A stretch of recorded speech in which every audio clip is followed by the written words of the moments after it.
అందరికీ good morning అండి. ఈరోజు డే 7 మనకి గ్రీన్లాండ్లో. ఈరోజు ఒక మంచి యాక్టివిటీ చేయడానికి వెళ్తున్నాం.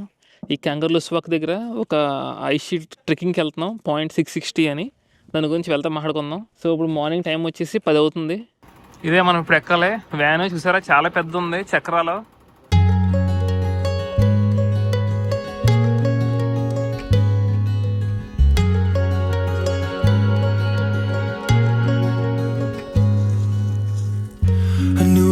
Blowing today,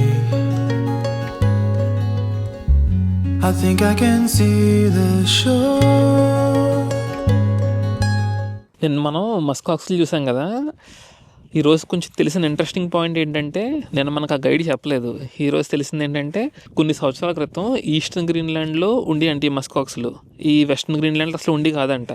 ఒక 26-27 మస్కాక్స్ని తీసుకొచ్చారంట. ఇప్పుడు 20 ఏళ్ళ పైన అయిపోయినాయి అంట. ఈ మస్కాక్స్ అనేది ఆక్సిల్లో టైప్ కాదంట, అది మేక గొర్రెలు ఆ జాతిలోకి వస్తుంది అనమాట. World War II టైంలో, అంటే 1941 ఆ టైంలో యుఎస్ వాళ్ళు ఈ క్యాంగర్లూస్వాక్లో చాలా మైన్స్ పెట్టారనమాట భూమి లోపల. సో ఇప్పుడు డ్రైవ్ చేసుకుంటూ ఆల్మోస్ట్ ఒక గంట సేపు డ్రైవ్ చేసుకుంటూ వచ్చాం. ఈ గంట సేపట్లో కొన్ని స్పాట్స్ ఉన్నాయి, రెస్ట్రిక్టెడ్ జోన్స్ అనమాట. ఎందుకంటే ఆ మైన్స్ ఇంకా అన్నీ బయటికి తెలియదు అనమాట. సో గైడ్ లేకుండా ఉంటే డేంజరస్ అని చెప్పేసి చెప్తున్నాడు అనమాట. సో 1941లో పెట్టారు యుఎస్ వాళ్ళు, ఇది మిలిటరీ బేస్ కింద దీన్ని. 1976 వరకు కూడా అది క్యాంగర్లూస్వాక్ అనేది యుఎస్ వాళ్ళ చేతిలో ఉంది, గ్రీన్లాండ్ వాళ్ళ చేతిలో లేదు. మొత్తం ఈ గ్రీన్లాండ్ అంతా కూడా గ్రీన్లాండ్ వాళ్ళ చేతిలో ఉన్న ఒక క్యాంగర్లూస్వాక్ మాత్రం యుఎస్ వాళ్ళ అండర్లో ఉండేది 1941 నుంచి. 1976లో మరి గ్రీన్లాండ్ వాళ్ళు దాన్ని చేజిక్కించుకున్నారనమాట. ఆల్మోస్ట్ ఒక గంట సేపు వచ్చాం. వెనకాల కనబడుతుంది కదా బండి, ఇందులోనే. అమ్మో, కుదుపులు మామూలుగా లేవు, కానీ లొకేషన్ చాలా సీనిక్గా ఉంది చూడడానికి. అద్భుతంగా ఉంది, అలాగా ప్లెజెంట్గా ఉంది. సో ఈ లేక్ మొత్తం ఈ చివరి నుంచి కనబడుతుంది కదా, అక్కడ గ్లేషియర్ మెల్ట్ అయిన తర్వాత వచ్చే వాటర్ అనమాట. అలాగా సో ఇలా ఫ్లో అవుతుంది. ఇది 24 కిలోమీటర్ల పొడుగ్గా ఉందంట. ఇంత పొడుగ్గా ఉన్న వల్లనే దీనికి సింపుల్గా లాంగ్ లేక్ అని పేరు పెట్టేశారు వీళ్ళు. 24 కిలోమీటర్లు ఉంటే లాంగ్ లేక్ అయిపోద్దా అని పెట్టేశారు. మళ్ళీ వెళ్ళిపోదాం బస్సులోకి. ఇక్కడ చూడండి bro, go stand there next the tyre. So చూసారా ఎంత తేడా ఉందా. సో ఇంత ఉండడం వల్ల ఇంత పైకి అంత బంపీగా ఉండదేమో అనుకున్నాం, కానీ కష్టంగానే ఉంది. తెగ వచ్చేతనే కుదుపులు దబామని. మీకు కనిపించే యానిమల్ రైన్డీర్ అండి. రైన్డీర్ అంటారు, ఇది జింకల్లో ఒక రకం.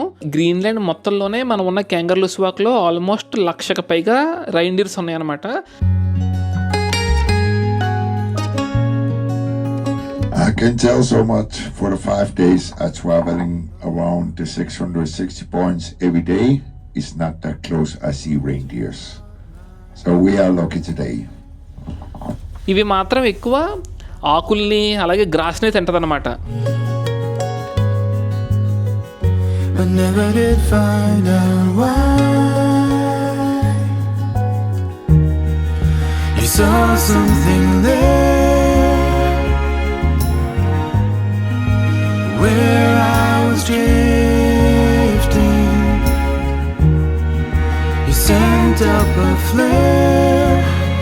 To bring me home. 10 సంవత్సరాల క్రితం అయితే ఈ పార్కింగ్ దగ్గర నుంచే స్నో ఉండేదంట, ఐస్. ఇప్పుడు 10 years తర్వాత అలా తగ్గిపోతే వెనక్కి వెళ్ళిపోయింది.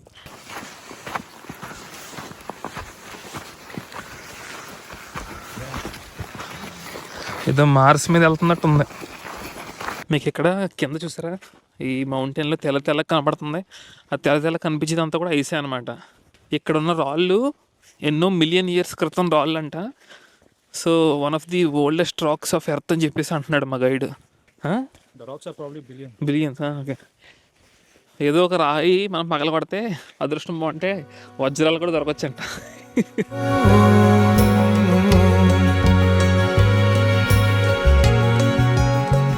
చాలా పల్లంగా ఉంది కిందకి, చాలా స్లోప్ ఎక్కువ. జాగ్రత్తగా లేకపోతే పడతాం. ఒకసారి చాలా కిందకు వచ్చేస్తుంది ఒకసారిగా. చెప్పాను కదా ఇందాక మీకు, ఈ మట్టి లోపల కూడా ఐస్ ఉంటుందని. చూసారా, ఇదంతా ఐస్ అన్నమాట. ఇప్పుడు మనం అసలైన ఐస్ మీదకి వెళ్దాం.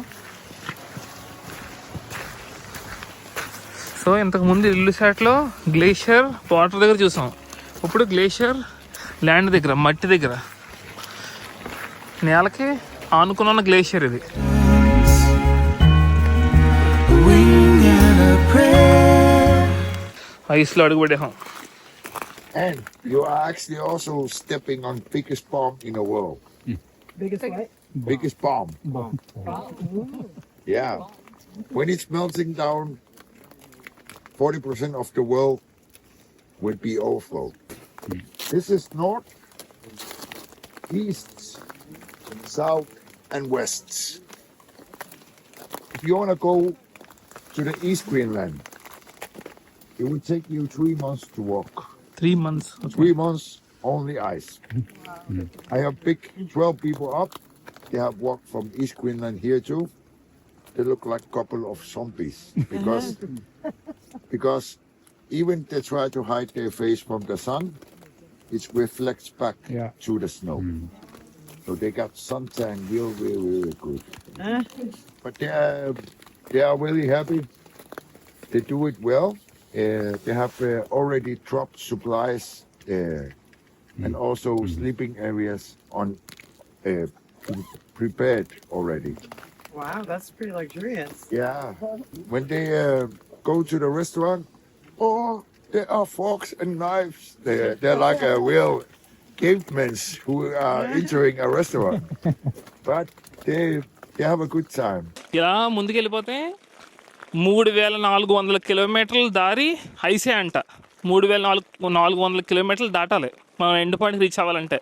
కంప్లీట్ ఐసే. సో ఇలా ఐస్లో 3 నెలల పాటు ట్రెక్కింగ్ చేసుకుంటే వెళ్తే అప్పుడు ఈస్టర్న్ సైడ్ ఆఫ్ గ్రీన్లాండ్ వస్తుంది. మనం ఇప్పుడు వెస్ట్లో ఉన్నాం కదా.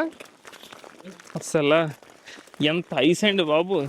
ఎంత ఐస్ కరిగితే మీకు ముందులో చెప్పినట్టు 7 మీటర్ల సముద్ర లెవెల్ పైకి లేస్తుంది. మన భూమి 40% వరకు మునిగిపోద్ది సముద్రంలో. అంత ఐస్ ఇది. మన వాళ్ళు మంచినీళ్ళు తాగుతున్నారు ఇక్కడ. ఫ్రెష్ వాటర్ అనమాట, గ్లేషియర్ వాటర్ కదా ఇది. డైరెక్ట్గా తాగొచ్చు. మనం ఇప్పుడు ఈ గ్లేషియర్ వాటర్ పట్టుకుని తాగుదాం బాటిల్లో. టేస్ట్ ఎలా ఉందో కూడా చూద్దాం. అమ్మో చాలా చల్లగా ఉన్నాయి.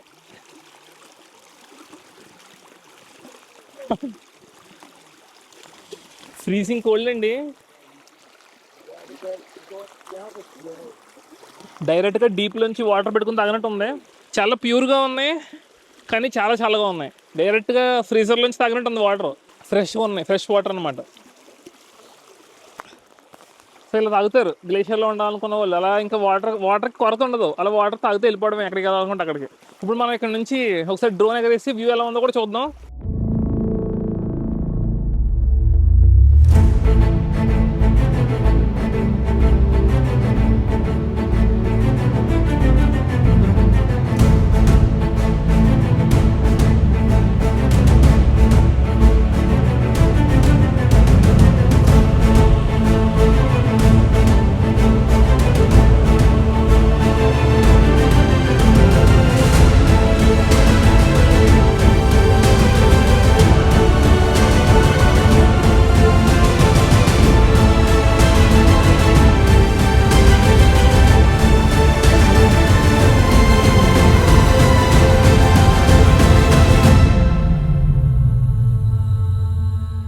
సో చూసారు కదా, మనం ఇప్పుడు ఉన్న దాని పేరు .660 అంటారు.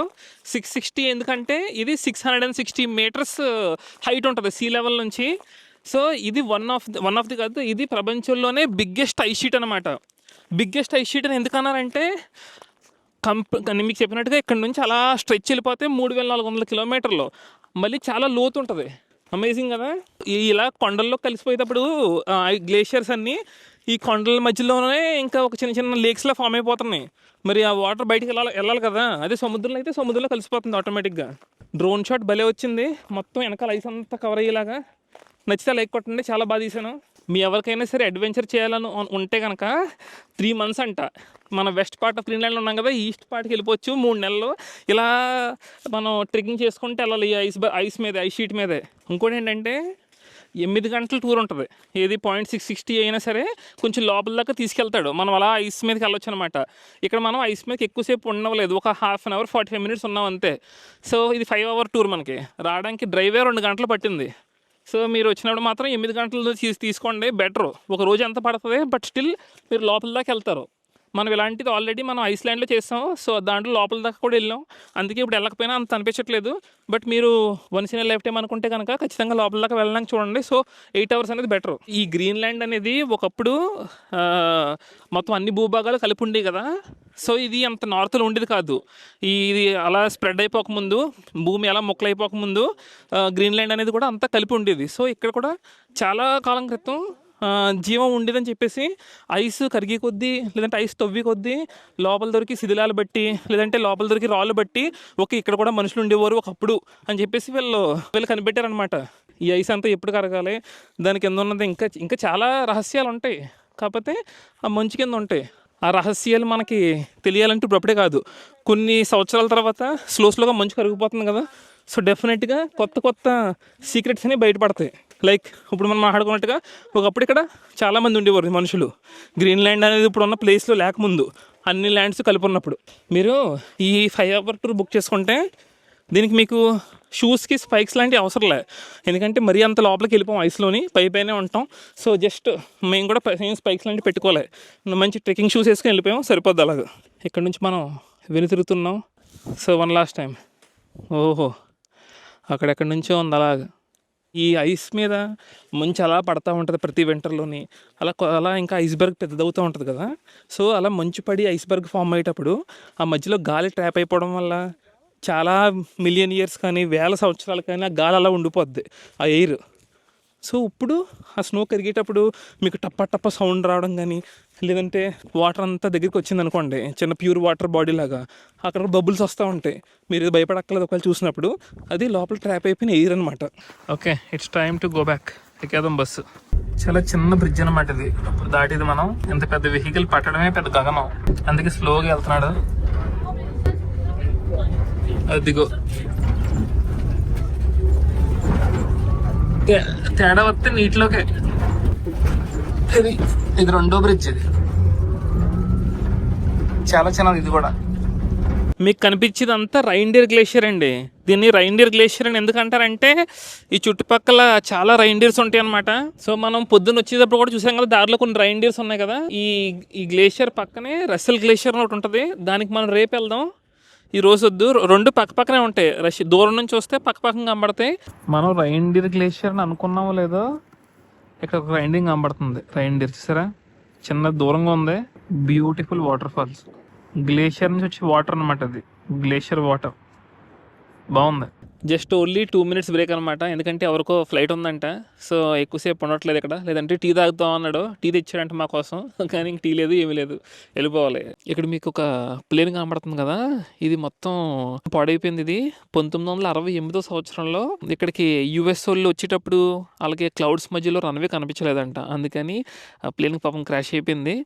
అందులో 3 ఉంటే ఒకడు బాగా తప్పించుకున్నాడంట పారాషూట్లోని. ఒకడికైతే కాలు ఇరిగిపోయిందంట, ఒకడికేమో భుజం షోల్డర్ దగ్గర ఇరిగిపోయిందంట. కానీ ఎవరు చనిపోలేదు.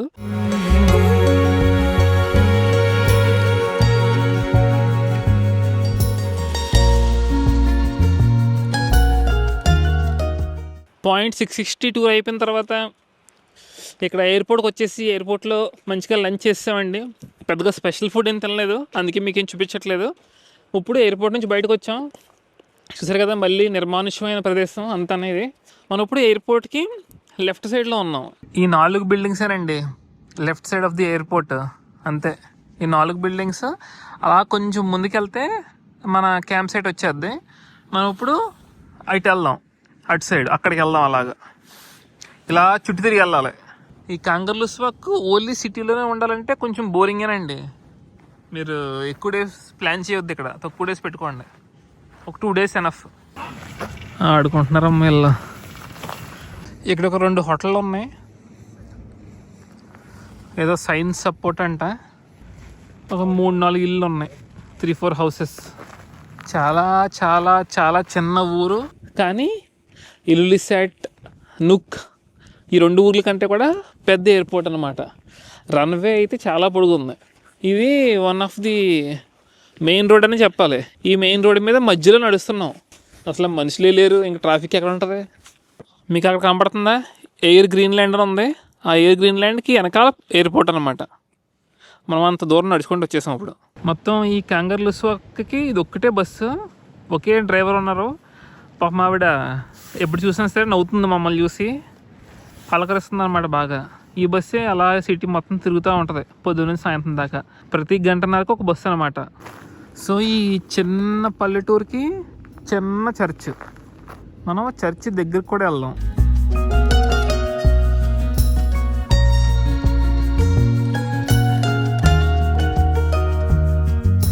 కానీ పల్లెటూరు చిన్నదైనా ఒక్కసారి ఈ రోడ్డు చూడండి ఒకసారి. చాలా వెడల్పుగా ఉంది రోడ్డు మాత్రం. అది పాడుపడ్డ కార్లు. ట్యాక్సా అంటే ట్యాక్సీ అన్నమాట. ఇక్కడ ఇటు సైడ్ అసలు చక్రం లేదు. ఉన్న తక్కువ జనం ప్రశాంతంగా హాయిగా స్వేచ్ఛగా బతుకుతున్నారు. మనం బతకడానికి అన్ని ఫెసిలిటీస్ ఉన్నా సరే ఏదో లేని దాని గురించి ఆలోచించుకుంటాం. ఇక్కడ అసలు మనుషులే లేరు. ఇలాంటి ప్లేస్లో 2-3 రోజులు ఉండడానికి బాగుంటుంది, కానీ అంతకు మించి ఎక్కువైతే లోలీనెస్ వచ్చేద్ది. ఒక మనిషి తోడు ఉండాలి ఖచ్చితంగా. మనం బాధ వచ్చినప్పుడు పంచుకోవడానికి, ఆనందం వచ్చినప్పుడు షేర్ చేసుకోవడానికి ఒక మనిషి పక్కన ఉండాలి ఎప్పుడైనా సరే. అప్పుడే కదా లైఫ్ పరిపూర్ణం అవుద్ది. మనం అప్పుడు ఆ బ్రిడ్జ్ దగ్గరికి వెళ్దాం. Let's go to the bridge.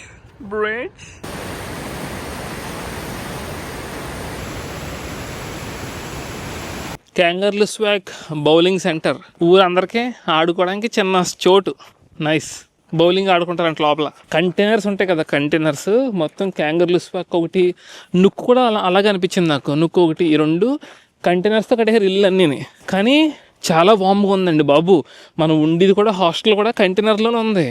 చాలా వేడి వచ్చేస్తుంది రాత్రి అంతానే. చల్లటి ప్రదేశం అయినా లోపల వేడికి తట్టుకోలేకపోతున్నాం, అంత వేడి.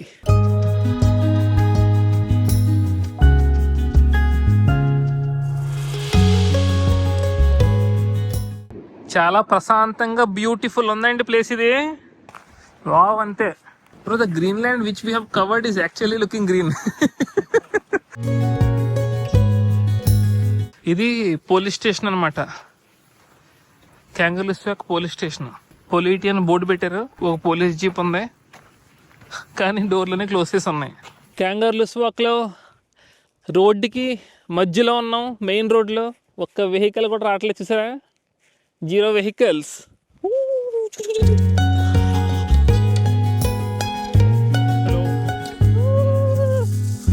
A new wind is blowing today. So time వచ్చేసి ఇప్పుడు 7:15 అవుతుంది రాత్రి. మా ఇంటికి వెళ్ళడానికి కూడా ఇలాగా తుప్పల్లోంచి వెళ్ళాల్సి వస్తుంది. అమ్మో, పెద్ద గుంటే ఉంది ఇక్కడ. అమ్మో, కొంచెం వెరైటీగా ఉన్నాయండి ఇవి. మన అకామిడేషన్ ఉండే బిల్డింగ్ ఇది. సో ఇక్కడ చూసారు కదా, కోంటోర్ అంటే కౌంటర్ అనమాట. దాని పక్కనే ఉంది బస్ స్టాప్. మీరు బస్సు ఎక్కాలనుకుంటే ఇక్కడ నుంచోవాలన్నమాట. అది variety bus stop. Just only ఒక స్టిక్కర్ ఉంది అంతే. మీకు నేను చెప్పాను కదా, ఇది US మిలిటరీ స్థావరం అని. World War II చూసారు, ఎక్కడ పడితే అక్కడ ప్లేన్లో ఉపయోగిస్తారు కదా బాంబులు లాంటివి. ఇట్లా ఏమంటారో తెలీదు. ఇక్కడ ఉన్నాయి, చూసి ఎక్కడ పడితే అక్కడ ఉన్నాయి. ఇక్కడ 2 ఉన్నాయి. మన ఎంట్రన్స్లో కూడా ఉంది. ఇది ఇక్కడ ఒకటి ఉంది. రైన్డీర్ కొమ్ములు. మంచిగా ఈవినింగ్ టైంలో బార్బిక్యూ, బోన్ ఫైర్ సెటప్ బాగుంది. సో ఈరోజు క్యాంగర్లుస్వాక్లో మంచిగా ప్రశాంతంగా ఆహ్లాదంగా స్వేచ్ఛగా తిరిగేసి మన డేని పూర్తి చేసుకున్నాం.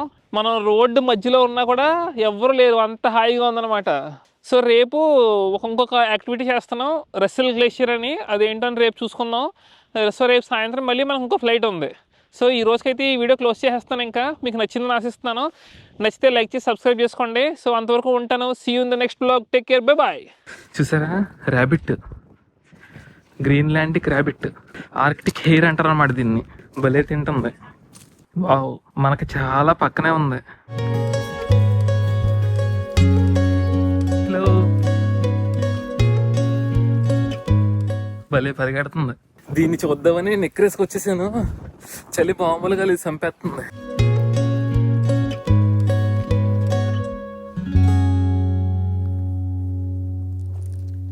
రాత్రి 10:30 అయింది. ఇప్పుడు వచ్చిందనమాట ఆ ర్యాబిట్. చలిలో అలా వెళ్ళి 2 క్లిప్పులు తీసాను. ఇంకా పడుకుంటున్నాను ఇంకా.